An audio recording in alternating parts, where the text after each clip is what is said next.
গল্পের বাক্স বাই রোমানা নূপুর এই চ্যানেলে আমি রোমানা নূপুর আবার চলে এসেছি আপনাদের জন্য আরেকটি নতুন গল্প নিয়ে। আজকের গল্প সৈয়দ শামসুল হকের লেখে একটি বিখ্যাত উপন্যাস খেলারাম খেলে যা। আজ শোনাব উপন্যাসটির প্রথম পর্ব। দু একজনের কাছে জিজ্ঞেস করতেই বাসাটা খুঁজে পেল বাবর। কাজী সাহেব তাকে দেখে উচ্ছ্বসিত হয়ে উঠলেন। আরে আপনি কখন এলেন? কিভাবে এলেন? আসুন আসুন। চলে এলাম, ঢাকা থেকে ময়মনসিংহ এমন কি দূর, গাড়ি চালিয়ে চলে এলাম। পরক্ষণেই বাবরের মনে হলো আসবার কারণ কিছু না বললে উপস্থিতিটা শোভন হচ্ছে না। তাই সে যোগ করল, এখানে একটা কাজ ছিল। দুহাত নেড়ে কাজী সাহেব বলে উঠলেন, কাজ পরে হবে, আগে বিশ্রাম করুন। কতদিন পরে আপনার সঙ্গে দেখা, আগে ভালো করে গল্প টল্প করি। কাজ সেরে এসেছি, এখন আর কাজ নেই। ভাবছি আজই ঢাকায় ফিরে যাব।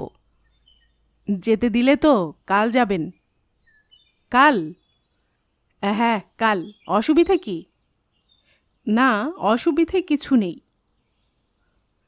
আলাদা বিছানার ব্যবস্থা আছেই, শুধু পেতে দিলেই হলো। একটু বসুন, ভেতরে খবর দিয়ে আসি। সিগারেট খান? আপনার তো এ ব্র্যান্ড চলে না বোধ হয়। আচ্ছা, আমি এক্ষুনি আনিয়ে দিচ্ছি। সে কি? না না, আপনি বসুন তো। চা না কফি? দুটোই আছে। চা। কাজী সাহেব ভেতরে চলে গেলেন। বাবর পাঁজোড়া সামনে ঠেলে আরাম করে বসল। কয়েক ঘন্টা গাড়ি চালিয়ে পা যেন জমে গিয়েছে। মাথায় কয়েকটা চুলের গোড়া ব্যথা করছে, পেকেছে বোধ হয়। বয়স তো কম হলো না, গত মার্চে ৩৮ পেরিয়ে ৩৯-এ। চুল উঠতেও শুরু করেছে কিছু কিছু। পরাজিত সৈন্যদলের মতো কপাল থেকে ক্রমাগত পিছিয়ে যাচ্ছে তারা। গত সপ্তাহে মেকআপ ম্যান কালাম তার মুখে রং লাগাতে লাগাতে বলছিল, একটু যত্ন নিন স্যার, চুলের গোড়ায় কালো পেন্সিল বুলিয়ে আর কতদিন চালাবেন। গত সপ্তাহে তার টেলিভিশন প্রোগ্রামটা বেশ ভালো হয়েছিল, সবাই খুব প্রশংসা করেছে, কাগজেও লিখেছে। প্রোগ্রামটা কি লতিফা দেখেছে? এ বাসায় ঢোকার আগে দেখা উচিত ছিল বাড়ির মাথায় অ্যান্টেনা আছে কিনা। ময়মনসিংহে তো টেলিভিশনের ছবি ভালোই আসে সে শুনেছে। কি বোকা সে, এতক্ষণ তার চোখেই পড়েনি টেলিভিশন সেটটা। বসবার ঘরে এক কোণায় স্যাঁতস্যাঁতে আঁধারিতে কার্পেটের উপর সামনের দুপা ছড়িয়ে দাঁড়িয়ে আছে সেটটা। তাহলে প্রোগ্রামটা লতিফা নিশ্চয় দেখেছে। লতিফা দরজার কাছে দাঁড়িয়ে আছে, দাঁড়িয়ে দাঁড়িয়ে তাকে দেখছে। পরনে কালো পাজামা, সাদার উপরে কালো সবুজ বর্ডার আঁকা কামিজ। লতিফার সতেজ সুন্দর একজোড়া স্তন নিঃশব্দে ওঠানামা করছে, প্রায় বোঝা যায় কি যায় না। নিঃশব্দে হাসল বাবর, কিন্তু লতিফা হাসল না। বাবর তখন একটু অপ্রতিভ হল। এক দৃষ্টে বড় চোখ মেলে তাকিয়ে আছে তার দিকে লতিফা। কাজী সাহেব এসে মেয়েকে বললেন, যা, চাটা নিয়ে আয়। লতিফা চলে গেল। একটা চেয়ার টেনে জুত করে তার সামনে বসলেন কাজী সাহেব। বললেন, আজ তো যাওয়া হবে না, কালও যেতে দেই কিনা সন্দেহ। কাল না গেলে অসুবিধা হবে খুব। কি এমন অসুবিধে? আমাদের মতো তো চাকরি করতে নেই আপনার। তা নেই সত্যি। বেশ আছেন, আপনার প্রোগ্রাম মাঝে মাঝে টেলিভিশনে দেখি, খুব ভালো লাগে, চমৎকার হয়। ধন্যবাদ। শুধু টেলিভিশন নিয়ে আছেন না অন্য কিছু? ব্যবসা আছে। কিসের? ইন্ডেন্টিং। ভাবছি আমিও চাকরি থেকে রিটায়ার করে একটা ব্যবসা করব। বড় ছেলেটা আর্মিতে এখনও সেকেন্ড লেফটেন্যান্ট। তারপরে লতিফা, ওর বিয়েটা দিলেই থাকে আরেক ছেলে। আপনার আর চিন্তা কি তবে, বেশ গুছিয়ে এনেছেন। কই আর, আপনার ছেলে মেয়ে কটি? বাবর অবাক হলো কাজী সাহেব জানেন না যে সে বিয়েই করেনি। লতিফা একবার কলেজের ছাত্রীদের প্রোগ্রাম করতে টেলিভিশনে এসেছিল, সেখানে আলাপ। তখন ঢাকায় ছিলেন কাজী সাহেব, তারপর বদলি হয়ে এলেন ময়মনসিংহে। ঢাকার বাড়িতে বেশ কয়েকদিন গিয়েছিল বাবর, দু একবার রাতে খেয়েছেও। না, সেই আলাপে বাবরের নিজের কথা কিছু ওঠেনি। বাবরকে প্রায় 40 ছুঁই ছুঁই দেখে কাজী সাহেব ধরে নিয়েছেন তার সংসার আছে। বাবর মিথ্যে করে বলল, ছেলে মেয়ে 2টি। তবে যে লতিফার কাছে শুনেছিলাম 3টি। বাবর ভাবল, দুষ্ট মেয়ে, কিভাবে মিথ্যে কথা বলেছে দেখো। মুখে সে বলল, ভুল করেছে, 1 ছেলে 1 মেয়ে। লতিফা আপনাকে কিন্তু খুব শ্রদ্ধা করে, বলে বাবর চাচার মতো মানুষ হয় না। বাড়িয়ে বলে। কি যে বলেন, আপনারা হলেন আমাদের গৌরবের বস্তু। আর মেয়েকে আমি আজীবন সেই শিক্ষায় দিয়েছি, মানিজনকে সম্মান দেওয়া। 17 বছর বয়স হলে কি হবে লতিফার? বুদ্ধিতে, বিবেচনায়, নিজের মেয়ে বলে বলছি না, যে কারো সাথে পাল্লা দিতে পারে। আমি জানি, এবার তো আয়ে দিল। হ্যাঁ, দিয়েছে। ভাবছিলাম বিয়ে পর্যন্ত পড়াবো।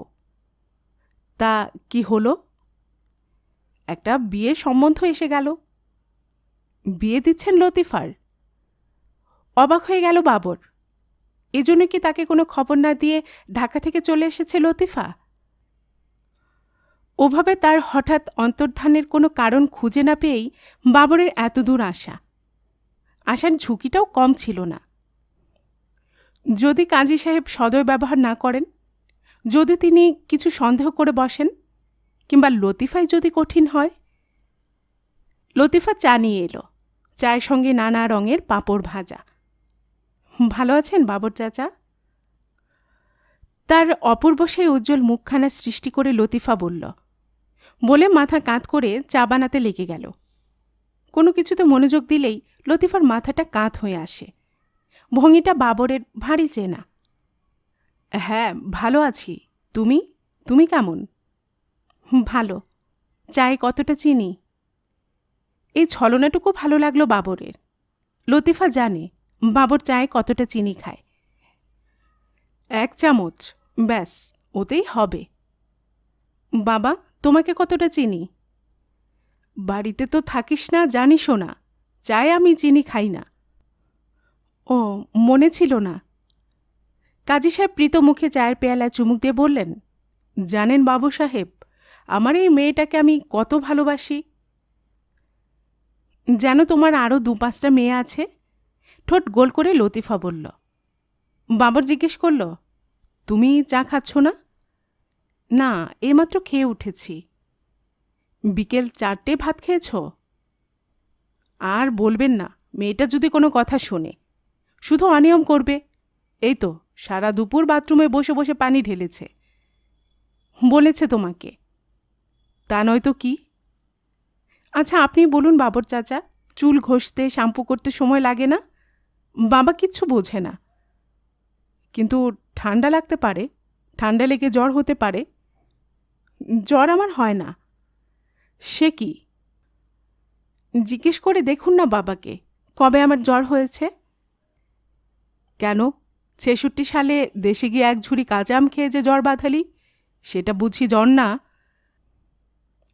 মফস্বলে অমন রোদে গায়ে করে তো অভ্যেস নেই, তাই গা গরম হয়েছিল একটু। হাহা করে হেসে উঠলেন কাজী সাহেব। বললেন, লতিফার সঙ্গে কারো পারবার উপায় নেই। সত্যি কথা বলি বলেই পারো না। লতিফার গলায় একটু ঝাঁঝ, একটু তিক্ততা টের পেল বাবর। কেন? কেন এই উষ্মা? কার উপর? একটু অন্যমনস্ক হয়ে পড়েছিল সে। হঠাৎ কাপ পিরিচের শব্দে জেগে উঠল। লতিফা ট্রে গুছিয়ে ভেতরে যাবার উদ্যোগ করছে। বাবর বলল, বাপ্পার কাছে এসে তোমার স্বাস্থ্য ভালো হয়েছে। ছাই হয়েছে। তুই কি বুঝিস? হ্যাঁ, তুই বুঝিস কি? কাজী সাহেব হাসতে হাসতে তিরস্কার করে উঠলেন মেয়েকে। বুঝলেন বাবু সাহেব, হোস্টেলে থেকে থেকে খাওয়া দাওয়া ভুলে গেছে মেয়েটা। 1 টুকরোর বেশি 2 টুকরো মাংস দিলে তেরে উঠে এখন। হ্যাঁ, খায়ে খায়ে আমাকে একটা হাতি বানাও। শুনছেন? কথা শুনছেন ওর?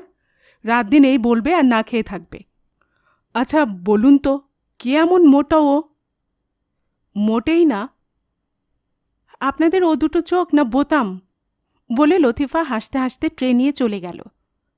তার পেছনটা দুলে উঠল নরম একটা ছোট্ট সাদা জন্তুর মতো। ময়মনসিংহে এসে স্বাস্থ্য ভালো হয়েছে লতিফার, গাল দুটো লাল হয়েছে, শরীরে একটা তরঙ্গ এসেছে। আপনার মেয়েটি চমৎকার, অসাধারণ বুদ্ধিমতী, মাথা অত্যন্ত পরিষ্কার। ওর সায়েন্স পড়া উচিত ছিল, ডাক্তার হতে পারত, কিন্তু অঙ্কে বড্ড কাঁচা বলেই তো দেইনি। অঙ্কে কাঁচা নাকি? ম্যাট্রিকে মাত্র 40 পেয়েছিল। তাছাড়া কি জানেন, আমিও আগেই বুঝেছি লেখাপড়া বিশেষ ওর হবে না। এটা আমি স্বীকার করলাম না। কাজী সাহেব বলে চললেন, আমি ওকে শুধু ভালো হাউসওয়াইফ হতে যা দরকার তাই করে দিচ্ছি, যেন কোনো অবস্থাতে অপ্রতিভ না হয়। অবশ্য এটা একটা দৃষ্টিভঙ্গি, কিন্তু আমি সমর্থন করি না। মৃদু মৃদু হাসছিলেন কাজী সাহেব তখন থেকে। এবার হাসিটা আরও স্পষ্ট দেখালো, বোধহয় কিছু বলতে চান। বাবুর উৎসুক চোখে তাকিয়ে রইল তার দিকে। কই, সিগারেট খান? কাজী সাহেব তার ব্র্যান্ড বাড়িয়ে দিলেন। আপনার ব্র্যান্ড আনতে দিয়েছি। কেন আবার কষ্ট করতে গেলেন? না না, কষ্ট কিসের, আপনি এসেছেন, কত যে খুশি হয়েছি। মনে মনে আপনার কথাই ভাবছিলাম কদিন থেকে। আপনি খুব ভালো সময় এসেছেন, খুব ভালো হয়েছে। কি ভালো হয়েছে জানতে পারার আগেই কাজী গৃহিণী এলেন। চট করে একটা ধোঁয়া শাড়ি পরে মাথার চুল গুজিয়ে গাছিয়ে এসেছেন। উঠে দাঁড়ালো বাবর। আদাব ভাবি, ভালো আছেন? জি ভালো, বসুন। ছেলেমেয়ে সব ভালো? ভালো। কাজী গৃহিণী হাসলেন। মিথ্যেটার জন্য বাবর একটু অস্বস্তি বোধ করল। বিয়ে সে করেনি, এই কথাটা এদের আর জানাবার উপায় নেই। আপনাকে টেলিভিশনে মাঝে মাঝে দেখি। বিজ্ঞানের এ এক অবদান, নিজে না আসতে পারলেও কেমন দেখা হয়ে যাচ্ছে। স্বামী স্ত্রী উভয়ে অনাবিল উপভোগ করলেন রসিকতাটুকু। আজ থেকে যেতে হবে কিন্তু। কাজী ভাইকে তো বলেছি থাকব। কাজী সাহেব ভাই সম্বোধনে খুব প্রীত হলেন, উৎসাহ পেলেন, কৃতার্থ বোধ করলেন। বললেন, কয়েকদিন থাকলে সত্যি খুব খুশি হতাম। আরেকবার এসে না হয় থাকব। তখন তো বাড়ি খালি হয়ে যাবে। বিষণ্ণস্বরে কথাগুটি উচ্চারণ করলেন কাজী সাহেব। বাবর ঠিক বুঝতে পারল না অর্থটা। জিজ্ঞেস করল, মানে? লতিফার বিয়ে দিচ্ছি যে। কানে শুনেও যেন কথাগুলো বিশ্বাস করতে পারল না বাবর। বিয়ে দিচ্ছেন? হ্যাঁ, একটা ভালো ছেলে পেয়ে গেলাম। শুকনো গলায় বাবর জিজ্ঞেস করল, কবে? দিন তারিখ ঠিক হয়নি, তবে খুব শিগগির। পাকা দেখা হয়ে গেছে। ছেলে কি করে? চার্টার্ড অ্যাকাউন্টেন্সি পড়তে বিলেত যাচ্ছে এবছর। লতিফাকে নিয়ে যাবে। বিলেত যাবার এতদিনের স্বপ্নটা তাহলে সত্যি হবে লতিফার, ভাবল বাবর। চুপ করে রইল সে। কাজী গৃহিণী বললেন, পাত্র আমারই খালাতো বোনের ছেলে। লতিফাকে দেখে ওর খুব পছন্দ। আমি পড়ানোর পক্ষে। ছেলে বলল, বিয়ের পরেও তো পড়তে পারে, বিলেতে পড়াশোনা আরও ভালো হবে। তা হবে। মনটা যেন কোথায় এক চিলতে খারাপ লাগছে, কিন্তু কেন? বাবর তা বুঝতে পারল না। বাহ, লতিফার কোনোদিন বিয়ে হবে না নাকি? সে নিজেই তো কতদিন লতিফাকে বিয়ের কথা বলেছে। বলেছে বিয়ে হলে তার বাড়িতে যাবে। কি খেতে দেবে লতিফা? থাকবার জন্য জোর করবে না? স্বামীর সঙ্গে কি বলে আলাপ করিয়ে দেবে তাকে? আরও কত কি। আর লতিফার বিয়ে ঠিক হয়ে গেছে এদিকে, অথচ কিছুই সে জানে না। এজন্য কি হঠাৎ ঢাকা থেকে চলে এসেছে কোনো খবর না রেখে? কই, লতিফার সঙ্গে তার যখন শেষ দেখা হয়েছে তখন তো কিছুই বোঝা যায়নি। অথচ কতদিন বাবরকে বলেছে, কোনো কিছুই তার কাছে সে গোপন করে না। কাজী গৃহিণী বললেন, সন্ধে হয়ে গেল, আমি রান্নাঘরে যাই। ভালো করে রান্না করো কিন্তু। সে তোমাকে বলতে হবে না, ওর মতো লোক আসা ভাগ্যের কথা।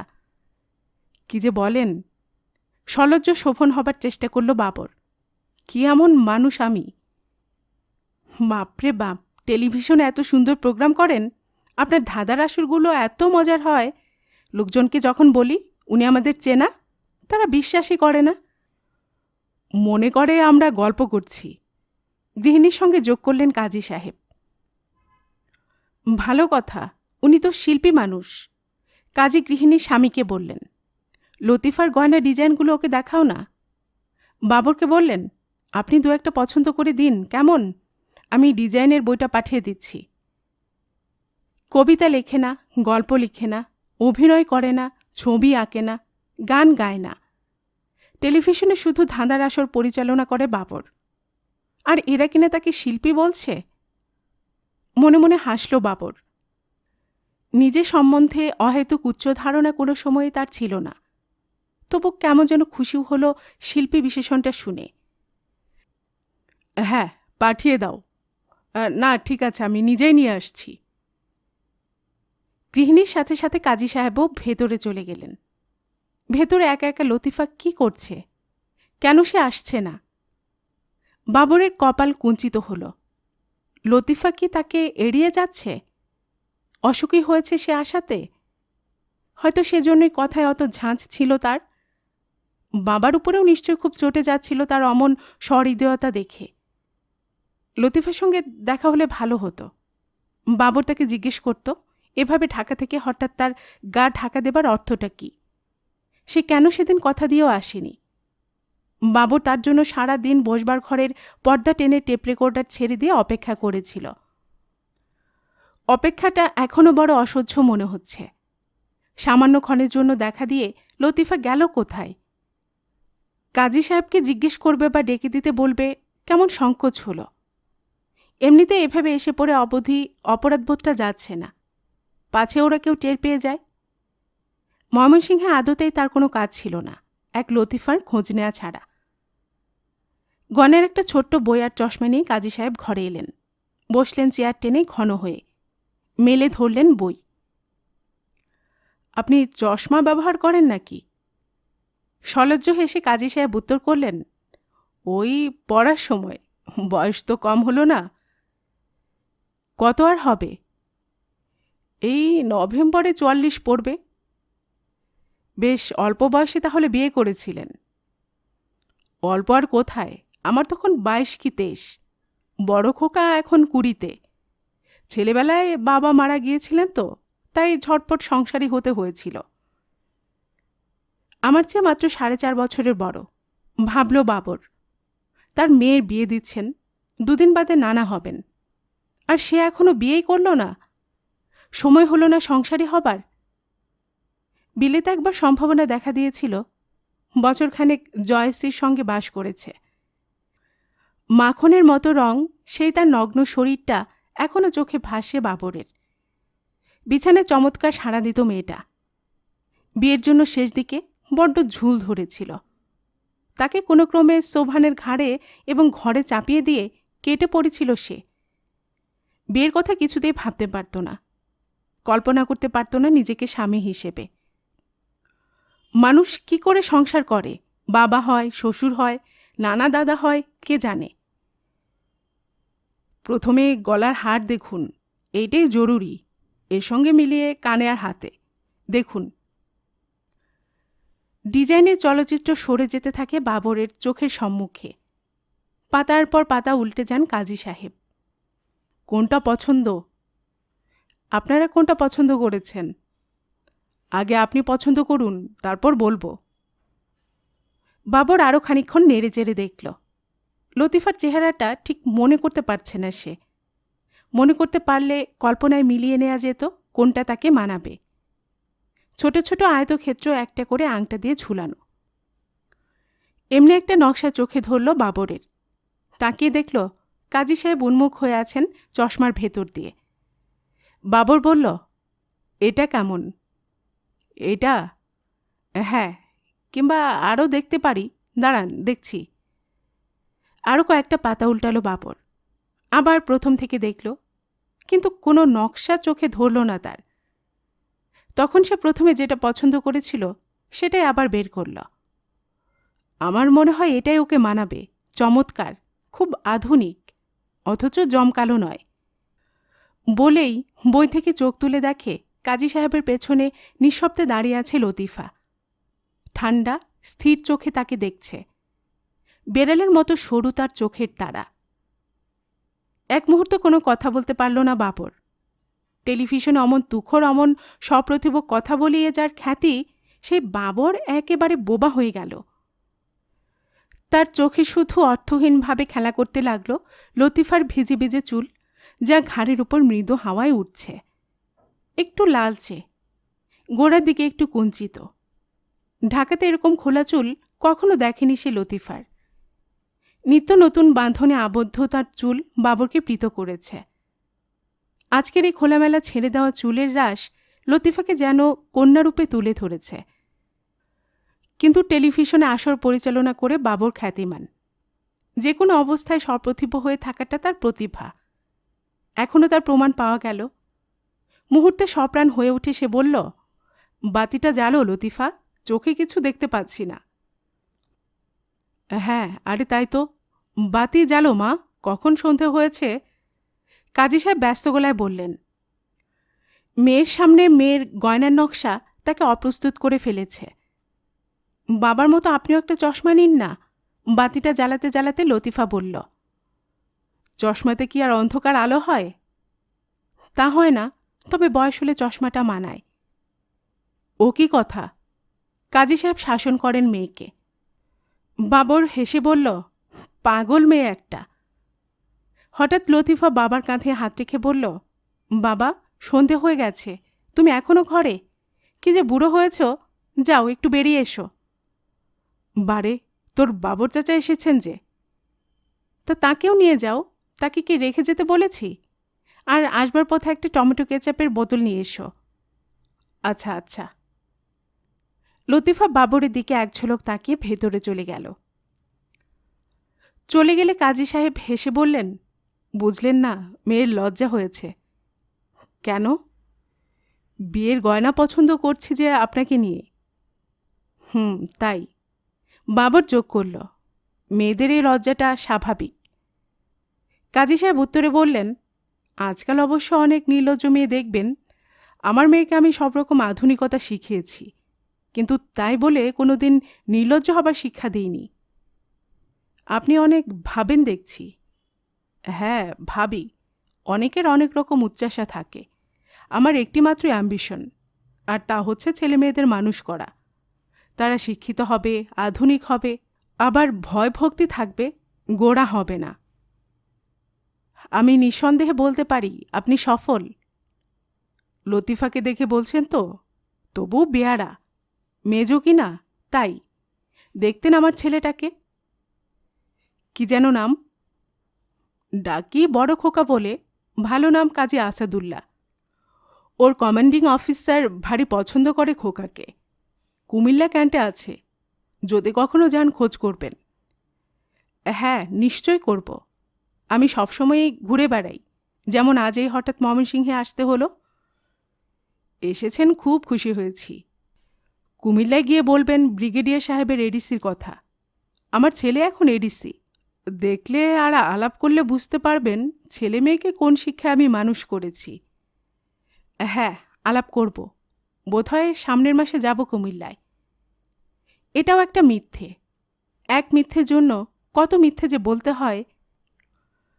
ময়মনসিংহে আসাটা যে নেহাতি ব্যবসার কাজে, সেই মিথ্যেটা সমর্থনে এখন কুমিল্লা যাবার প্রতিশ্রুতি, এমনকি সম্ভাব্য সময় দিতে হলো। চলুন বেরোই। ময়মনসিংহে এসেছেন কখনো এর আগে? না। তাহলে প্রথমে শহরটা একবার ঘোরা যাক, কি বলেন? না না, এসেছি কাজে। কাজ শেষ হয়েছে, আপনাদের দেখা পেলাম। শহর দেখার চেয়ে আপনাদের সাথে বসে দুটো কথা বলার ইচ্ছে। মনের মতো মানুষই আজকাল পাওয়া যায় না যে কথা বলবেন। তাহলে চলুন ক্লাবে যাওয়া যাক, সেখানে বসে গল্প হবে। কাজী সাহেব গাড়ি বের করলেন। বাবর বলল, আমার গাড়িটাই নিতাম। সারাদিন চালিয়ে এসেছেন ঢাকা থেকে, এখন বিশ্রাম দরকার। আমার না গাড়ির? বাবর একটু রসিকতা করল। দুজনেরই। তাছাড়া আপনাকে নিয়ে যাব, এ তো আমার সৌভাগ্য। খাটো ভদ্রলোক কাজী সাহেব বোধহয় খুব একা থাকেন। একা থাকলে অনেক সময় মানুষ এরকম সাগ্রহ হয়ে ওঠে কারো উপস্থিতিতে। বাবর লক্ষ্য করল কাজী সাহেব গাড়ি খুব চালান না। তার একটু ভয়ই করল যখন তিনি গেট দিয়ে গাড়ি বের করার সময় দেয়ালের সঙ্গে প্রায় লাগিয়ে দিচ্ছিলেন। ওদিকে পথে পড়ে একটা রিকশাকে বাঁচাতে গিয়ে এমন জোরে ব্রেক করলেন যে বাবরের মাথাটা উইন্ডশিল্ডে প্রায় ঠুকে গেল। কাজী সাহেব অপ্রস্তুত হয়ে একটু হাসলেন, বললেন, ব্রেকটা একটু ট্রাবল দিচ্ছে। বাবর ভাবছিল লতিফার কথা, একটু অন্যমনস্ক ছিল। কি ভাবছেন? না, কিছু না। নিশ্চয়ই কোনো প্রোগ্রামের কথা। প্রোগ্রাম মানে টেলিভিশন প্রোগ্রাম। বাবর ভাবল, এরা বাইরে থেকে মনে করেন আমরা এক একটা প্রোগ্রামের জন্য সারাক্ষণ চিন্তা করি। ভুলটা সংশোধন করবার লোভ হলো তার, কিন্তু করল না। বাবর তার প্রোগ্রাম নিয়ে কখনোই আগে থেকে কিছু ভেবে রাখে না। সে মুহূর্তের প্রেরণায় বিশ্বাসী। প্রোগ্রাম রেকর্ড করবার ঘণ্টাখানেক আগে খানিকটা সুরাপান করে এবং একা থাকে। তার যা কিছু করণীয় বা বক্তব্য সেই ঘণ্টাখানেকের মধ্যে বের করে ফেলে সে। তারপর সোজা চলে যায় ক্যামেরার সামনে রেকর্ড করবার জন্য। যতক্ষণ রেকর্ড না হচ্ছে অস্বাভাবিক রকমে গম্ভীর থাকে বাবর। আয়শা বলে যে মেয়েটা, সে একবার বলেছিল, বাবর যখন সঙ্গম করে তখন এত গম্ভীর থাকে যে মনে হয় অঙ্ক করছে। নিন, সিগারেট নিন। আপনি শুধু শুধু কিনলেন, আমিই নিতাম। ও একই কথা। কোন দিকে যাব বলুন? যেদিকে ইচ্ছে। শহর দেখবেন? না, ক্লাবে যাবেন বলছিলেন। ঘড়ি দেখলেন কাজী সাহেব, বললেন, ক্লাব খোলার এখনো মিনিট 20 বাকি আছে। আচ্ছা, চলুন। গাড়ি ক্লাবের দিকে ঘোরালেন কাজী সাহেব। বাবর বলল, আমার কিন্তু ওই ডিজাইনটা ভারী পছন্দ, লতিফাকে মানাবেও। ওটাই একটা সেট বানিয়ে দিন। লতিফা অন্য একটা পছন্দ করেছিল। কোনটা? ওই যে একটার মধ্যে ছোট ছোট সার্কেল ক্রমে বড় হচ্ছে যত নিচে নামছে, ওইটা, মাঝে মাঝে পাথর বসানো। মনে পড়েছে, ওটাও ভালো। আসলে বাবরের মনে পড়েনি কোন ডিজাইনের কথা কাজী সাহেব বলছেন, কে জানে। বাবর বলল, বানাতে দেয়া হয়ে গেছে? না, হয়নি। আজকেই দোকানে যাবার কথা ছিল, আপনি এলেন। আমার জন্য কি ছিল? তাহলে আমিও যেতাম। কাল যাওয়া যাবে। কাজী সাহেব একটু পর আবার বললেন, আপনি যেটা পছন্দ করছেন সেটাও খুব ভালো, আমারও খুব মনে ধরেছে। ভাবছি ওটাও এক সেট বানিয়ে দেব। হ্যাঁ, একটাই মেয়ে তো আপনার? হ্যাঁ, ওই একটাই মেয়ে। বড় আদরের যত্নে ওকে মানুষ করেছি বাবু সাহেব। মেয়ের বাপ হবার ট্র্যাজেডি কি জানেন? নিজ হাতে মানুষ করে তাকে অন্যের কাছে দিতে হয়। এই যে এত আপন, সব মিথ্যে, পর হয়ে যাবে। আপনার মেয়ে বড় হোক, তখন বুঝবেন। বাবর চুপ করে রইল। আপনার মেয়ের নাম কি রেখেছেন? চমকে উঠল বাবর। আরও একটা মিথ্যে কথা বলতে হবে তাকে। সে বলল, বাবলি। বাবলির কথা একটু আগে সে ভাবছিল। বাহ, ভারী সুন্দর নাম। ভালো নাম কি? বাবলি বাবর। অবলীলা ক্রমে সে বানিয়ে ফেলল নামটা। বানিয়ে ভারী পছন্দ হয়ে গেল। তাই আবার সে উচ্চারণ করল, বাবলি বাবর। আমার নামের সঙ্গে মিলিয়ে রেখেছি। খুব সুরেলা নাম। বছর যেন বয়স হলো? এখন 5। যাক, আরও অন্তত বছর 15 কাছে পাবেন। তারপরেই মেয়ে আপনার পর। বিয়ে দিলেই মেয়ে পর হয়? কি জানি, আমার যেন তাই মনে হয়। আমি কিন্তু আপনার পছন্দ ওই ডিজাইনেরও একটা সেট বানিয়ে দেব। নিশ্চয়ই। ক্লাবের সামনে এসে পড়ল তারা।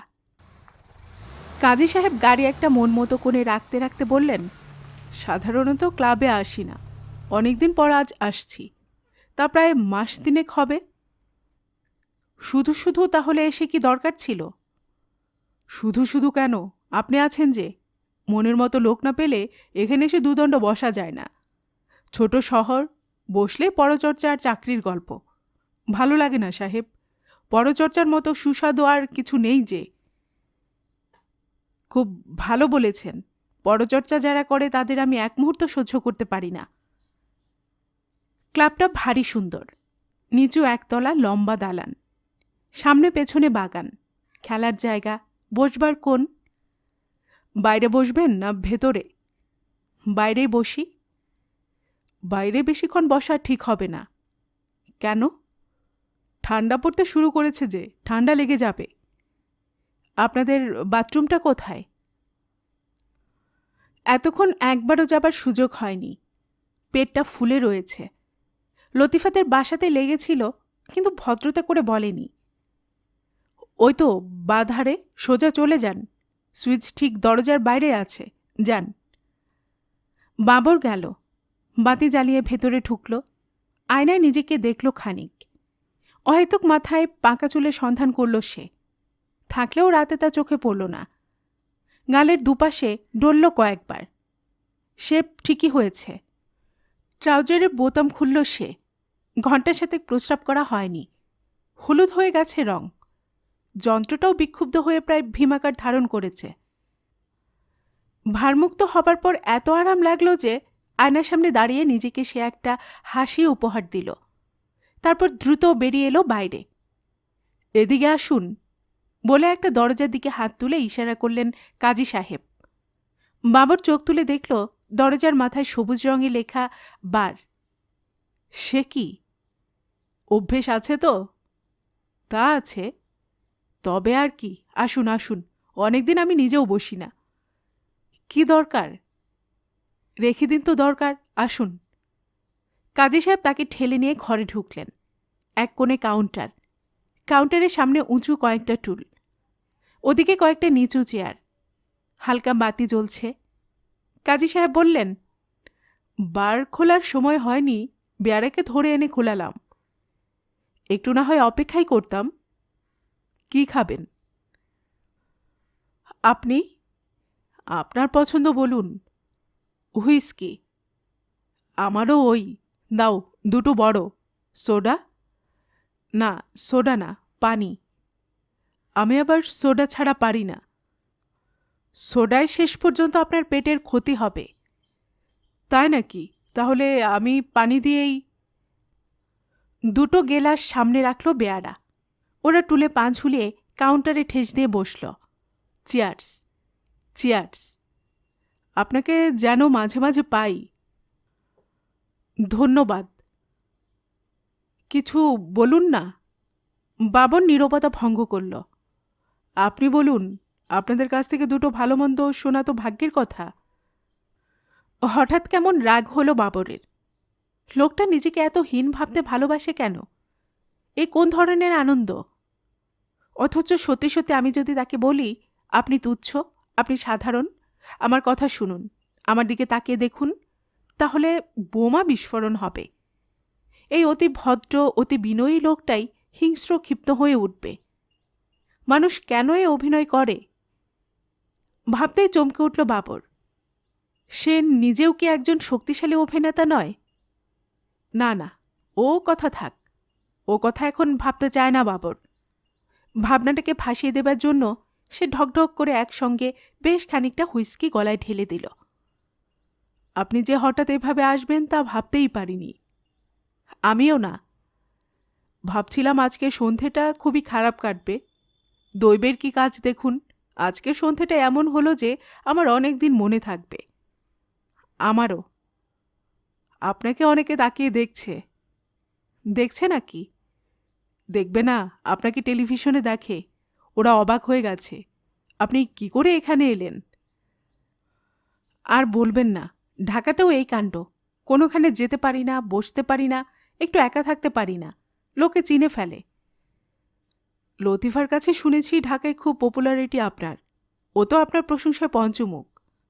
বলে বাবর চাচার মতো প্রোগ্রাম আর কেউ করতে পারে না। বলে নাকি? বলে। আপনি আছেন বলে আমার ভরসাও কম নয়। মেয়েটা একা একা ঢাকায় থাকে। জানি কিছু একটা হলে আপনি আছেন, দেখতে পাবেন, খবর পাব। তা তো নিশ্চয়ই। তাছাড়া আমি জানি আপনিও ওকে খুব স্নেহ করেন। আপনার ওখানে যায় তো মাঝে মাঝে, যায় না? হ্যাঁ, যায়। আমি ওকে বলে দিয়েছিলাম, ঢাকায় কোথাও যেতে হলে বাবু সাহেবের বাসায় যাবি, আর কোথাও না। বোঝেন তো, বারবারন্ত মেয়ে, সব জায়গায় যেতে দিতে নেই। আমার নিকট সম্পর্কে দুজন আত্মীয় আছেন, আমি তাদের বাসায় পর্যন্ত লতিফাকে যেতে দেই না। কেন? নিজের মেয়ে বড় হোক তখন বুঝবেন। ভাবছি হোস্টেলে গিয়ে আপনার নাম ভিজিটারদের খাতায় তুলে দিয়ে আসব। কিন্তু যে বললেন লতিফার বিয়ে দিচ্ছেন, বিলেত যাচ্ছে। ওহো, এই দেখুন, একেবারে ভুলে গিয়েছিলাম বলে হ্যাঁ হ্যাঁ করে হাসতে লাগলেন কাজী সাহেব। বাবর বুঝতে পারল হুইস্কি কাজ করতে শুরু করেছে। কাজী সাহেব নেশার আমেজে কি বলছেন। কাজী সাহেব বললেন, আমার জামাইটা খুব ভালো হচ্ছে। নিশ্চয়ই। নিজের জামাই বলে বলছি না। এ কি, আপনার গ্লাস খালি? বেয়ারা, জলদি দাও। আপনি? আমিও নেব। কি বলছিলাম? বলছিলেন আপনার হবু জামাইয়ের কথা। দুটো ছোট ছোট দ্রুত চুমুক দিয়ে কাজী সাহেব বললেন, হবু বলছেন কেন? জামাই হয়ে গেছে। বড় ভালো ছেলে। অমন ব্রিলিয়ান্ট ছেলে সচরাচর দেখতে পাওয়া যায় না। আমার অনেক দিন থেকে চোখ ছিল ছেলেটার উপর। আপনার তো আত্মীয়ের মধ্যেই? জি, আমার এক কাজিন শালির একমাত্র ছেলে। চার্টার্ড অ্যাকাউন্টেন্সি পড়তে যাচ্ছে। লতিফাকেও নিয়ে যাবে। বাবর অত্যন্ত সাবধান কণ্ঠে জিজ্ঞেস করল, লতিফা কি বলে? ও তো বিলেত যাবার নামে ওড়ে। না, বিলেতের কথা বলছি না। তবে এত অল্প বয়সে, মাত্র তো 17, বিয়ে হচ্ছে, তাই বলছিলাম আর কি। তা বিয়ের জন্য বয়সটা একটু কম, সেজন্য আমিও ঠিক সাহস পাচ্ছিলাম না। কামাল ওর মাকে বলেছিল। কামালকে? কেন, আমার জামাই। ও, বলুন। কামাল ওর মাকে বলেছিল বিয়ে করলে লতিফাকেই করবে। ওর মা বিলেত যাবার আগে ছেলের বিয়ে নিয়ে চাপাচাপি করেছিলেন কি না, তাই। তারপর? কাজী সাহেব আরেকটা বড় চুমুক দিলেন গ্লাসে, মুখটা মুছলেন, তারপর চোখ স্তিমিত করে বললেন, অনেক দিন পরে খাচ্ছি কি না তাই কেমন কেমন লাগছে। সে কি, মাত্র 2 পেগ তো খেয়েছেন। আমি খাই কম, আপনি নিন। নেব। এটা খালি হোক। এখানে চিপস টিপস কিছু?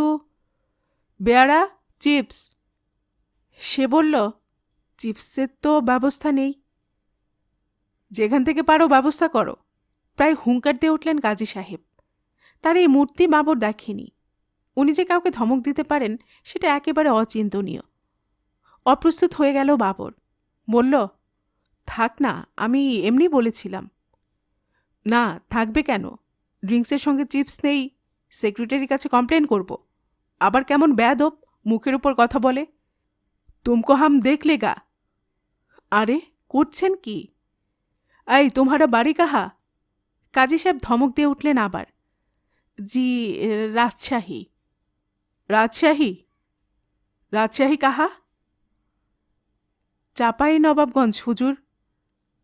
চলো, তবে ঠিক হয় বলে তাকে রেহাই দিলেন কাজী সাহেব এবং মুখ ফিরিয়ে বাবরকে বললেন, আমার দেশেরই লোক কিনা, তাই ছেড়ে দিলাম। বেশ করছেন। আপনারা তাহলে রাজশাহীর? হ্যাঁ। আপনি? বর্ধমান। পার্টিশনের পর ঢাকায় এসেছেন? ঠিক পার্টিশনের পরে নয়, 1954 সালে। খুব অবাক কাণ্ড। অবাক কিসের? আরে, চাকরি নিয়ে আমার প্রথম পোস্টিংই ছিল বর্ধমানে। তাই নাকি? তবে আর বলছি কি, খোকার জন্ম হয় বর্ধমানে। আর লতিফার? চাটগাঁয়ে। আর ছোটটি? মন্টুর কথা বলছেন? ওটি খাস ঢাকাইয়া। আপনি বিয়ে করেছেন কোন ডিস্ট্রিক্টে? সত্যি মিথ্যের চাষ যাকে বলে, আজ তাই হচ্ছে। বাবর একটু স্মিত হেসে সলজ্জ হবার অভিনয় করে সময় নিল। তারপর বলল, ঢাকাতেই। তাহলে এক হিসেবে আপনিও ঢাকাইয়া, কি বলেন? ভারী আমাদের একটা কথা যেন তিনি বলেছেন, এমনিভাবে দুলে দুলে হাসতে লাগলেন কাজী সাহেব। বেয়ারা তার গ্লাসটা ভরে দিল। আর সে বকুনি খাবার ঝুঁকি নিতে রাজি নয়। কিন্তু বাবরের এখনও জানা হলো না বিয়েটা ঠিক হলো কি করে। আর লতিফার প্রতিক্রিয়া বা কি? বাপমা কি তাকে জোর করে বিয়ে দিচ্ছে? খুব সম্ভব তাই। কারণ লতিফা এই সেদিনও বলছিল বিয়ে সে জীবনে করবে না। এই 1 মাসের মধ্যে এমন কি হয়ে গেল? কথাটা কিভাবে তোলা যায় ভাবতে লাগলো বাবর। চারদিকে তাকালো সে। একেবারে নীরব নিঝুম সারা ক্লাব। ভেতরে শুধু তারা দুজন, বাইরেও কেউ নেই। বাবর জিজ্ঞেস করল, বিশেষ কাউকে দেখছি না? দেখতেন, আগে এলে দেখতেন কি জমজমাট থাকে। এখন কি হয়েছে? চারদিকে যেমন আন্দোলন চলছে সাহেব, সবাই সন্ধ্যের পর ঘর থেকে আর বেরোয় না, বিশেষ করে সরকারি কর্মচারীরা। তাদের কীর্তির তো অন্ত নেই সাহেব। ভয়ে, স্রেফ ভয়ে বাসায় বসে থাকে। ও, হাসল বাবর। লতিফার কথাটা তোলা যায় কি করে? একটু পর সে আবার চেষ্টা করল। মেয়েরা আসে না ক্লাবে? ব্যবস্থা তো আছেই, মেয়েদের জন্য আলাদা একটা কামরাও রাখা আছে, কিন্তু সপ্তাহে 1-8 দিন ছাড়া আসে না। আর সময় কই বলুন? ঘর সংসার, ছেলে মেয়ে, সবারই তো এক অবস্থা। এবারে আশার আলো দেখতে পেল বাবর। বলল, ছেলে মেয়েদের আপনি খুব ভালোবাসেন না? ছেলে মেয়েরাই আমার সব।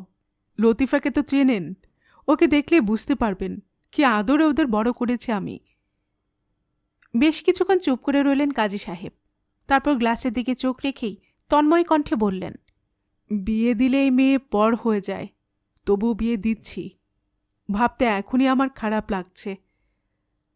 আর কিছুদিন পর না হয় বিয়ে দিতেন। ছেলেটা ভালো, তাছাড়া কদিনই বা বাঁচব। বেঁচে থাকতে থাকতে সব বিলি ব্যবস্থা করতে পারলে শান্তিতে মরতে পারব। এটা স্বার্থপরের মতো বলছেন। তা আপনি বলতে পারেন। তাহলে কেন দিচ্ছেন? আমাকে স্বার্থপর বললেন না? আপনি ভুল বুঝবেন না। না না, ঠিকই বলেছেন, কিন্তু আমার কেন যেন কিছুদিন থেকে কেবল মনে হচ্ছিল লতিফার বিয়ে দেওয়া দরকার। হঠাৎ গলার কাছে কেমন দলা পাকিয়ে এলো বাবরের।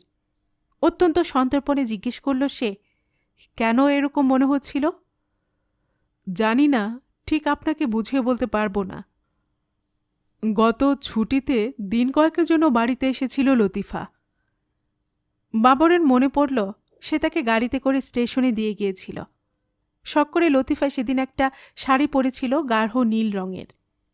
বাবর বলেছিল, সকালবেলার এই চড়া রোদ্দুরে গাঢ় নীলটা চোখে লাগছে। তার উত্তরে লতিফা বলেছিল, চোখে লাগবার জন্যই তো পড়া। দিন কয়েকের জন্য বাড়িতে এসেছিল লতিফা। ও যখন আসে আমি তখন অফিসে। বাসায় ফিরে দেখি মেয়েটা শুয়ে আছে, ঘুমোচ্ছে। সেই তখনই কথাটা চমক দিয়ে গেল মনে, লতিফার বিয়ে দেওয়া দরকার। তবু স্পষ্ট বুঝতে পারল না বাবর। সে আরও কিছু শোনার প্রত্যাশায় উৎকণ্ঠ হয়ে রইল।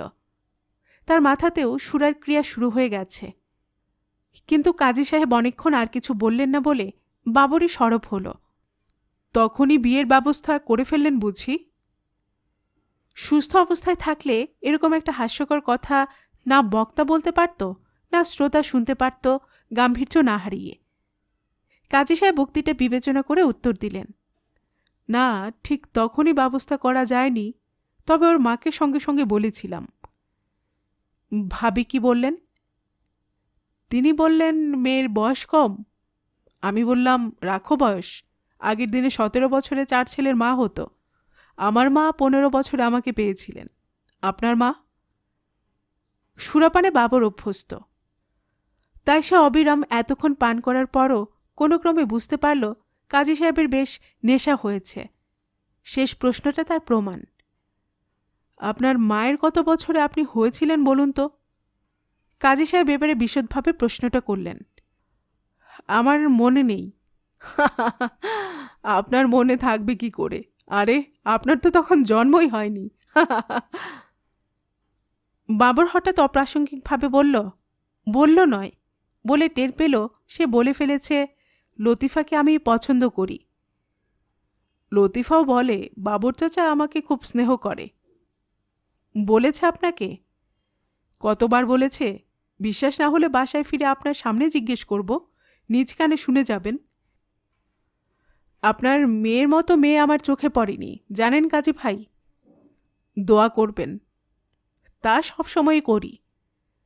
বাপের মন তো, বেশি প্রশংসা শুনলে মনটা ভয় পেয়ে যায়। না না, কি যে বলেন, ওসব কুসংস্কার। আপনি আরও নিন। বেয়ারা, আপনি? ব্যাস, আমি আর না। সে হয় না। আচ্ছা, বলছেন যখন আরেক পেগ নিচ্ছি। বেয়ারা, সাপকে দুটো দাও। দাও দাও, একসঙ্গে ঢেলে দাও। স্যার, 10টা বাজে, এখন বন্ধ করতে হয়। চুপ হারামজাদা। স্যার, সেক্রেটারি সাহেবের অর্ডার। ফের কথা। বেয়ারা চুপ করল। বাবর বলল, চলুন, গ্লাসটা শেষ করে উঠা যাক। ভাবি ওদিকে রান্না করে বসে আছে। আরে আপনি আছেন বলে আমি নিশ্চিন্তে আছি। যত রাত করি না কেন কিছু বলতে পারবে না। তবে ওই মেয়েটাকে নিয়ে ভয়। লতিফা? হ্যাঁ হ্যাঁ, ওই একটাই তো আমার মেয়ে। ওর মা বুঝলেন কোনোদিন আমাকে শাসন করে জুত করতে পারিনি। আর সেদিনের মেয়ে আমারই পেটে হলো। আরে কি বলছি, আমারই ইয়েতে মানে মানে আমারই মেয়ে। বুঝতে পারছেন কি বলছি? হ্যাঁ, বুঝতে পারছি। সে মেয়ে আমাকে এমন শাসন করে। আপনার মেয়ে আছে তো, বুঝবেন, নিজে বুঝতে পারবেন। মাশাল্লাহ, বড় হোক। কি যেন নাম আপনার মেয়ের? তাই তো, কি যেন একটা বানিয়ে বলেছিল বাবর। ভারী মুশকিল হলো তো। কিন্তু বানিয়ে কথা বলা আর কথা বিক্রি করে খাওয়া বাবরের পেশা। সে পাল্টা বলল, লতিফার বিয়ে তাহলে আপনিই ঠিক করলেন? কি করে কথাটা পারলেন ওর কাছে? আরে বাবু সাহেব, সেই কথা তো বলছি। মেয়ে আমার বাড়িতে এসে মাকে বলে, বিয়ে টিয়ে দেবে না আমাকে। শুনুন কথা। লতিফা নিজে বলেছে? হ্যাঁ হ্যাঁ, শুনে দেখবেন আপনার ভাবির কাছে। অবাক হয়ে গেল বাবর। লতিফা নিজে বলেছে? যেন বিশ্বাস করা যাচ্ছে না। তার মুখ দিয়ে একটা শব্দ গড়িয়ে পড়ল। আশ্চর্য। জানি জানি, আপনি অবাক হবেন, কিন্তু মেয়েকে আমি সেই শিক্ষা দেইনি যে মনের কথা মনে পুষে রাখবে। আমরা বাবা মা চিরদিন ওকে বুঝিয়েছি যে আমরা তোর বন্ধু, সবচেয়ে ভালো বন্ধু। তাই যে কথাটার 10টা মেয়ে বলতে লজ্জায় হার্ট ফেল করত, সে কথা আমার মেয়ে খুব স্বাভাবিকভাবে বলতে পেরেছে। তারপর? তারপর আর কি, বিয়ে দেবার কথা আমিও ভাবছিলাম। ও যে বললাম। তাছাড়া আপনি বললেন আমি স্বার্থপর, মেয়েকে পর করে নিশ্চিন্ত হতে যাচ্ছি, সেটাও আছে। লিখে দিলাম কামালের মাকে চিঠি। আপনাকে দাওয়াত করব, আসতেই হবে। আপনি না এলে লতিফার বিয়েই হবে না। আসবো আসবো। আসবো বললে হবে না, আসতেই হবে। আসবো, কেন আসবো না? এই যে না বলে কয়ে হঠাৎ চলে এলাম। সত্যি কি যে খুশি হয়েছি। এক চুমুকে গ্লাস শেষ করল বাবর। কিছুতেই এ বিস্ময় তার যাচ্ছিল না যে লতিফা নিজে বিয়ে করতে চেয়েছে। চোখের সামনে বারবার ভেসে উঠছে লতিফার মুখ, লম্বা ডিমের মতো, লাল লাল ফর্সা, একটা নীল শিরা, কোথায় যেন সুন্দর একটা কাঁথায় নীল সুতার মতো। লতিফাকে একবার চোখে দেখতে ভারী ইচ্ছে করছে বাবরের। বাবর বলল, চলুন। আর একটু খান। আর না, সত্যি একটু বেশি হয়ে গেছে। এই বলে বাবর পকেট থেকে টাকা বের করল। খপ করে তার হাত ধরে ফেললেন কাজী সাহেব। আরে আরে, করছেন কি, মাথা খারাপ? এখানে সব সইয়ের কারবার বলে বেয়ারার হাত থেকে মেমো নিয়েই সই করে দিলেন কাজী সাহেব। বললেন, চলুন। বাইরে বেরিয়ে তিনি বললেন, ভাবছেন মাতাল হয়ে গেছি না, গাড়ি চালাবো কি করে? কি যে বলেন। চলুন, এমন আরামে আপনাকে বাড়ি পৌঁছে দেব যে জানতেও পারবেন না। তারপর হঠাৎ আচমকা অপ্রাসঙ্গিকভাবে কাজী সাহেব বললেন, আমার জীবনটা খুব কষ্টে গেছে, জানেন, খুব দুঃখে মানুষ হয়েছি। আর কিছু বললেন না তিনি। বাবর কোনো উৎসাহ পেল না যে প্রশ্ন করে। তার মাথায় এখন লতিফার নাম, আর চোখে লতিফার ছবি।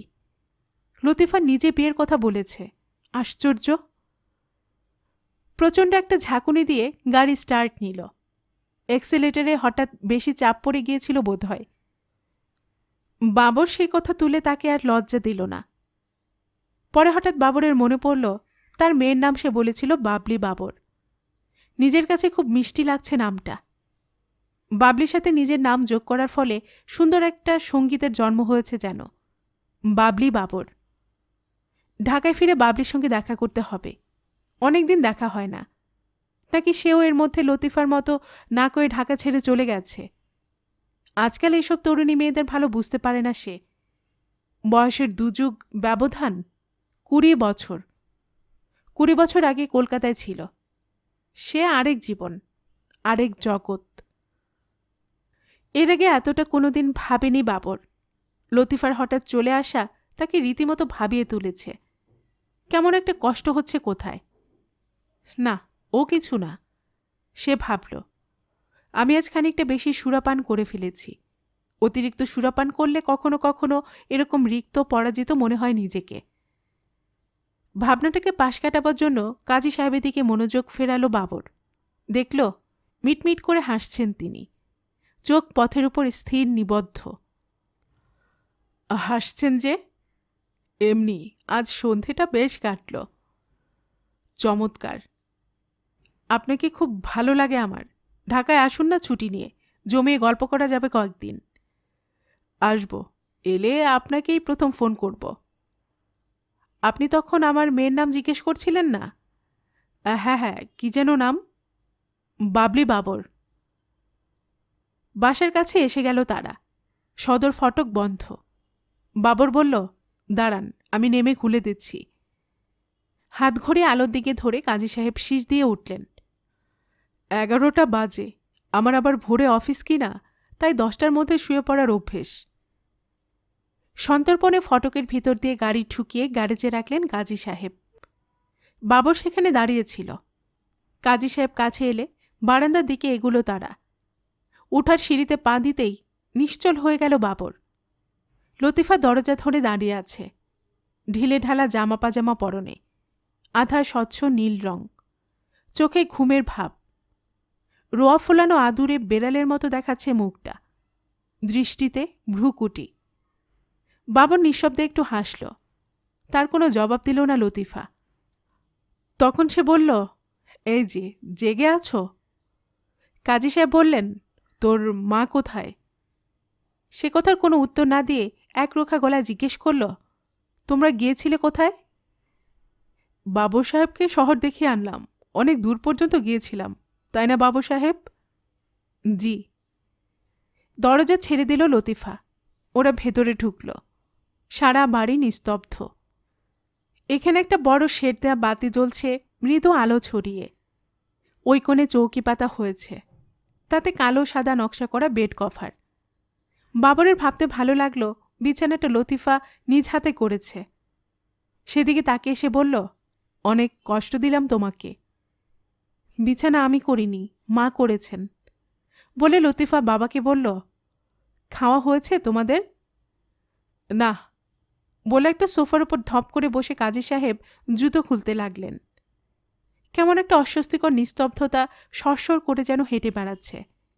সেটাকে ঘায়েল করার জন্য বাবর একবার হাসবার চেষ্টা করল। গলা দিয়ে শব্দ বেরোল জং ধরা একটা মেশিনের মতো। নাক সরু করে লতিফা বাবার মুখের কাছে মুখ এনে ঘ্রাণ নিল। তোমরা মদ খেয়েছ? না তো, না, এই একটুখানি। বলে অনাবিল হাসবার ভঙ্গি করলেন কাজী সাহেব। লতিফা বলল, তোমাদের ভাত দেয়া আছে, খাবে এসো। লতিফাকে দেখে মনে হচ্ছে বাবর যেন এ ঘরে নেই। খাওয়া শেষে লতিফা জিজ্ঞেস করল এতক্ষণ পর এই প্রথম বাবরকে, চা খাবেন? না। খেলে আপনাদের নেশা ছুটে যাবে। সে যে একটা কথা অন্তত বলেছে, এত বড় স্বাচ্ছন্দ্য বোধ করল বাবর। বলল, রাতে তো একবার চা খাওয়া আমার অভ্যেস, কিন্তু তোমার যে কষ্ট হবে। নিঃশব্দে চায়ের পানি গরম করতে গেল লতিফা। কাজী সাহেব বললেন, আপনি কিন্তু বিয়েতে আসবেন। আসবো না কেন? লতিফার বিয়েতে আসব। বাবর নিজেই টের পেল হুইস্কির ওজনে শগুলো সব হয়ে যাচ্ছে। চার চোখে একবার সে তাকালো লতিফার দিকে, কিন্তু তার মনোযোগ কেতলি কাপের দিকে। নিঃশব্দে চা খেল ওরা। কাজী সাহেব মাঝখানে কি একটা প্রসঙ্গ তুলতে গেলেন, কিন্তু নিজেই কি বুঝে আর তুললেন না। লতিফা বাবরকে দ্বিতীয়বার কথা বলল, আপনি তো ক্লান্ত, শুয়ে পড়ুন। বাবা, ঘরে চলো। হ্যাঁ, যাচ্ছি, এত তাড়া দিচ্ছ কেন? রাত কত তার খেয়াল আছে? আছে আছে। বলতে বলতে কাজী সাহেব উঠে দাঁড়ালেন। বললেন, আচ্ছা, আপনি ঘুমোন তাহলে, সকালে দেখা হবে। বা পাশের দরজা দিয়ে বাথরুম। আর লতিফা যেতে যেতে তাকে বলল, শোবার সময় বাতি নেভাতে ভুলবেন না। শূন্য ঘরে একবার মনে হলো বাবরের, লতিফা কথায় এত বিষ ব্যবহার করছে কেন? তারপর ভারী ক্লান্ত, উদ্যমহীন মনে হলো নিজেকে। সে শুয়ে পড়ল। শোবার সঙ্গে সঙ্গে ঘুরতে লাগলো ঘরের শ্যাওলা পড়া ছাদ, শেড দেয়া বাতি থেকে ঊর্ধ্বমুখে বেরোনো আলোর চক্র, পর্দা টানা জানলাগুলো। কানের ভেতরে অতি উচ্চগ্রামের কিছু শব্দ তোলপাড় করতে লাগলো অবিরাম। এই শব্দ কিসের? কোথেকে আসছে? ও, লতিফা বাতির কথা বলছিল। বাবার বাতি নিভিয়ে দিল। একবার মনে হলো তখন সে জাহাজে করে কোথাও যাচ্ছে, যেমন গতবার চাটগা থেকে করাচি গিয়েছিল। আরেকবার ভাবল সে ঢাকায় তার নিজের ঘরে আছে। কোনটা সত্যি ভালো করে স্থির করার আগেই ঘুমিয়ে পড়ল সে। ঘুমিয়ে পড়ল না চৈতন্য হারালো সেটাও বিতর্কের বিষয়। জাহাজে করে কোথাও যাচ্ছিল বাবর, জাহাজটায় ডুবে গেল। জাহাজে করে কোথাও যাচ্ছিল বাবর, জাহাজটায় ডুবে গেল। নিঃশব্দে, নিমেষে। সে এখন পানির অতলে অবিরাম নামছে, নামছে। নামতে নামতে হঠাৎ গতিটা থেমে গেল। স্থির হয়ে রইল বাবর। আর তার চারদিক দিয়ে বয়ে যেতে লাগলো নীল, শীতল, অগাধ পানি। একটা বড় রূপলি মাছ এলো কোথা থেকে। সে তার ঈষৎ গোলাপি লেজ দিয়ে মৃদু চাপড় মারতে লাগলো বাবরের তলপেটে। তখন চোখ মেলে তাকালো বাবর। দেখল অন্ধকারে তার কোলের কাছে মৃদু সুগন্ধ ছড়ানো একতাল সাদা। স্পর্শ করতে মনে হল তা কোমল এবং উষ্ণ। বাবর উচ্চারণ করল, লতিফা। তারপর আবার বলল, লতিফা তুমি? এবং উঠে বসতে চেষ্টা করল সে। লতিফা তার কনুইয়ের উপর চাপ দিয়ে বলল, আস্তে, চুপ, কেউ জেগে উঠবে। বাবর অবাক হয়েছিল। অবাক হয়েছিল এভাবে চোরের মতো মাঝরাতে লতিফা এসেছে বলে নয়। মনের কোনো এক কোণে যেন মনে হচ্ছিল লতিফা আসবে, এবং সেটা এখন বাস্তবে মিলে যাচ্ছে। তার হাত মুঠো করে ধরল বাবর। ঠান্ডা, নরম, স্বাস্থ্যভরা 5টা আঙ্গুল। এমনকি শুধুমাত্র স্পর্শ দিয়ে তার এক পিঠে গোলাপি, আরেক পিঠে বাদামি রংটা টের পাওয়া যাচ্ছে। আঙ্গুলগুলো পরমুহূর্তে ছেড়ে দিয়ে লতিফার কাঁধে হাত রাখল বাবর। তরুণ একটা গাছের ডালের মতো নিটল নমনীয় সেই কাঁধ। কাঁধের পরেও স্থায়ী হল না। হাতটা সে পাঠিয়ে দিল লতিফার পিঠে। দীর্ঘস্থায়ী একটা সুখ স্বপ্নের মতো পিঠ। মাঝখানে মেরুদণ্ডের নদী। সেই নদীপথে হাতটা একবার খেলা করল। তারপর স্থায়ী হল কোমরের উপরে, যেখানে বিরাট একটা বর্তুলের মতো স্পন্দমান নিতম্বের শুরু। বাবরের আরেকটা হাত তৎক্ষণাৎ অবারিত করল লতিফার বাম স্তন, এবং নিজের কাছে নিবিড়তর করতে চাইল সে তাকে।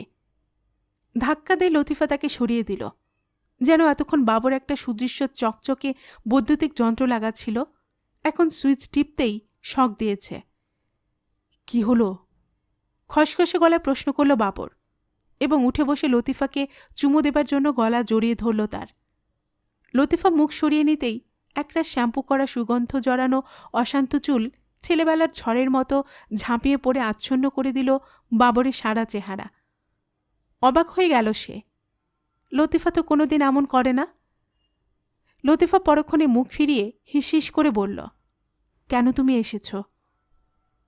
কেন এসেছি জানো না? তোমার জন্য।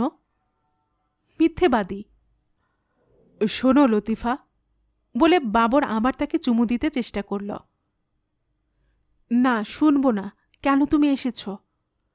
বললাম তো তোমার জন্য। মিথ্যুক। লতিফা, শোনো। বাবর তার পিঠে হাত রেখে সুদক্ষ সেনাপতির মতো তড়িৎবেগে আরেকটা হাত গুজে দিল লতিফার দুই উরুর ভেতর। দপদপ করে উঠল সেখানে। প্রবল দুহাতে লতিফা তার মুঠি সরিয়ে কোনো ক্রমে কেবল বলতে পারল, না। না কেন? আমি এর জন্য মরে যাচ্ছি। তুমি তো এই চাও। চাই। আগেও তো দিয়েছ। না। দাওনি? লতিফা চুপ। বাবর তখন বলল, কতদিন না যাইতেই দিয়েছ? আসবার কথা ছিল না, হঠাৎ সকালে স্কুটারে শব্দ শুনে উঠে দেখেছি তুমি। সকালে কি ওসব করা যায়? তবু তুমি চেয়েছ বলে তৈরি করেছি নিজেকে। আজ না কেন? বলে আবার সে হাতটা লতিফার উরুর উপরে রাখল। সেখান থেকে একটা আঙুল কেন্দ্রের উপর চেপে ধরল। আর্তনাদ করে উঠল লতিফা। পশু, একটা পশু তুমি। নিঃশব্দে হাসল বাবর। বলল, তুমি বড্ড রাগ করেছ। রাগ করব তোমার উপর? তুমি কি বোঝো রাগের? একটা পশু হলেও সে বুঝত, তুমি তাও নও। বাবরের এবার রাগ হলো হঠাৎ, কিন্তু মুহূর্তে সেটা কবর দিয়ে হাসল। বলল, অথচ একটু আগেই তুমি বলেছিলে আমি নাকি পশু। বলেছি, বেশ করেছি, আবার বলবো, 100 বার বলবো। তোমার সঙ্গে আমার কিসের সম্পর্ক? সম্পর্ক নেই? না, নেই। নেই? হ্যাঁ, নেই। তুমি মনে করেছ আমি তোমার জন্য মরে যাব না? তোমার আগে যেন আমার মরণ হয়। বাবর বলল। বলে ভাবল, এরকম কথা নোভেলে লেখা থাকে, স্ত্রী বলে স্বামীকে। কথাটি কি মেয়েলি শোনাল?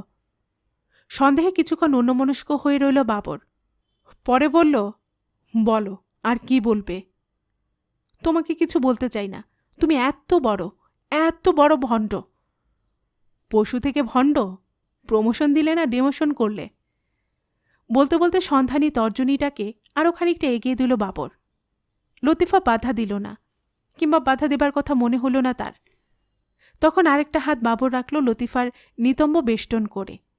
ক্রমসঞ্চারিত বাসনা এবং সাহসে তার হাত ফুলে উঠতে লাগল। লতিফা হঠাৎ ভেঙে পড়ে বলল, তুমি আমাকে একটুও ভালোবাসো না। কিন্তু তোমাকে চাই, কাছে চাই, সারাক্ষণ চাই। মিথ্যে কথা। সত্যি। তুমি নিজেই জানো যে সত্যি। মিথ্যুক। একেবারে নিজের কাছে আমার করে তোমাকে চাই। ভণ্ড। কোনোদিন তোমাকে হারাতে চাই না। আমি জানি। জানো? জানি তুমি কি চাও। বাবর তাকে টেনে বুকের মধ্যে লুকিয়ে খাটো চুলের নিচে গোলাপি ঘাড়ের উপর চুমু দিল। চুমোটা শুকনো লাগল। তখন মুখের ভেতরটা ভিজিয়ে সে জিভ দিয়ে নিজের ঠোঁট চাটল এবং আবার চুমু দিল। মনে হল শিশির ভেজা একটা ছোট্ট পাতা ছাপ রেখে গেল লতিফার শরীরে। লতিফা সেভাবে পড়ে থেকে বলতে লাগল, তুমি যদি আমাকে ভালোবাসতে তাহলে তাহলে বাবর তাকে ছেড়ে দিল। কি তাহলে বলো? লতিফা মাথা ঝাঁকিয়ে চুলের রাশ বসে আনতে আনতে উত্তর দিল, তাহলে তুমি বাবার সঙ্গে বসে গহনার ডিজাইন পছন্দ করতে পারতে না। বাবর নিঃশব্দে হাসল। হ্যাঁ, পারতে না। অমন দাঁত বের করে বাবাকে খোশামত করতে পারতে না। বাবর আবার তেমনি হাসল। আমার কাছে এসেছো কেন? যাও, বাবার কাছে যাও। বাবর বলল, আমি কোথায় এলাম? তুমিই তো এসেছ। না, আসিনি। বলে চট করে উঠে দাঁড়ালো লতিফা। তারপর কি ভেবে বলল, হ্যাঁ এসেছি। কেন এসেছি? একটা।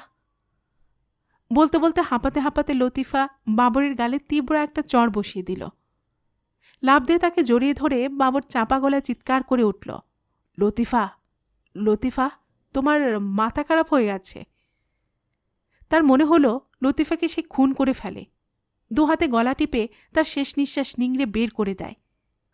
মনে হলো লতিফাকে চড় মারতে মারতে অবসন্ন করে নিজের পায়ের নিচে নেতিয়ে ফেলে দেয়। কিন্তু তার বদলে বাবর লতিফাকে একটা নিষ্ঠুর চুমো দিল। চুমোটা উত্তেজনায় নাকের নিচে প্রথিত হল। তারপর তাকে ছুঁড়ে দিল বিছানায় এবং নিজে ঝাঁপিয়ে পড়ল তার উপর।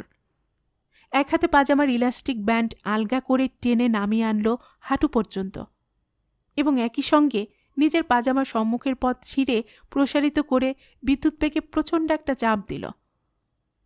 ভুল হল, গন্তব্যে পৌঁছাল না সে। হাঁপাতে লাগল। আর তার নিচে জাহাজের একটা মোটা কাছির মতো অতি দ্রুত পাকাতে লাগল লতিফার শরীর। আবার লক্ষ্যস্থান সন্ধান করার জন্য বাবর ধনুকের মতো বাঁকা হতেই লতিফা তাকে ঝটকা দিয়ে ফেলে দিল। অর্ধ উলঙ্গ বাবর দেখল লতিফা ঘরের মাঝখানে দাঁড়িয়ে হিসহিস করে বলছে, শয়তান, জোচ্চোর, পশু। লতিফার হাঁটু পর্যন্ত নামানো পাজামা। তাকে হঠাৎ এমন হাস্যকর মনে হলো বাবরের, যেন একটা কার্টুন দেখছে সে। চলে যাবার জন্য লতিফা এক পা ফেলতেই নিজের নামানো পাজামায় বাধা পেয়ে হুমড়ি খেয়ে পড়ে যাচ্ছিল। এক মুহূর্তে সামলে নিল, সরসর করে টেনে তুলল পাজামা। তখন আরও হাসি পেল বাবরের। লতিফা চলে গেলে বাবর একা অন্ধকার ঘরে হাসল। বিছানার উপর হিজ মাস্টার্স ভয়েসের কুকুরের মতো বসে থেকে হাসল বাবর। গল্পের বাক্স বাই রোমানা নূপুর এই চ্যানেলে আমি রোমানা নূপুর এতক্ষণ আপনাদের পড়ে শোনাচ্ছিলাম সৈয়দ শামসুল হকের লেখা একটি বিখ্যাত উপন্যাস খেলারাম খেলে যা এর প্রথম পর্ব। এরপরে আসছে দ্বিতীয় পর্ব। আপনারা যারা এই চ্যানেলের গল্প নতুন শুনছেন, আপনাদের সুবিধার্থে একটি বিনীত অনুরোধ, যদি আপনারা আরও এমন গল্প উপন্যাস শুনতে চান তবে নিচে লাল সাবস্ক্রাইব বাটনে একটি ক্লিক করে রাখুন ও একটি লাইক করে রাখুন। এতে এই চ্যানেলের ভিডিওগুলি খুঁজে পেতে আপনাদের সুবিধা হবে। আর পাশে থাকা ঘন্টা বাটনটিও চেপে রাখুন, যাতে নতুন কোনো গল্প দেওয়ার সাথে সাথেই আপনাদের কাছে নোটিফিকেশন চলে যায়। সবসময় সবাই খুব ভালো থাকুন, সুস্থ থাকুন ও আনন্দে থাকুন, এই প্রার্থনা রইল।